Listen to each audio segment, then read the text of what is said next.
Janasena party అధినేత AP deputy CM Pawan Kalyan తన party శ్రేణులకు గట్టిగా వార్నింగ్ ఇచ్చారు. ప్రభుత్వానికి వ్యతిరేకంగా అధికారులను కించపరిచేలా జనసేన నేతలు, కార్యకర్తలు మాట్లాడరాదని స్పష్టం చేశారు.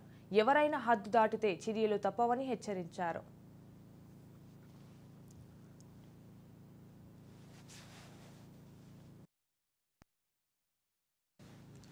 అభివృద్ధి క్షీణ దశకు చేరి ప్రభుత్వ వ్యవస్థలన్నీ అస్తవ్యస్తమై ఉన్న స్థితిలో ఏపీ పాలన పగ్గాలు చేపట్టిన ఎన్డీఏ కూటమి ప్రభుత్వానికి జనసేన శ్రేణుల్ని వెన్నుదన్నుగా నిలవాలని డిప్యూటీ సీఎం తెలిపారు.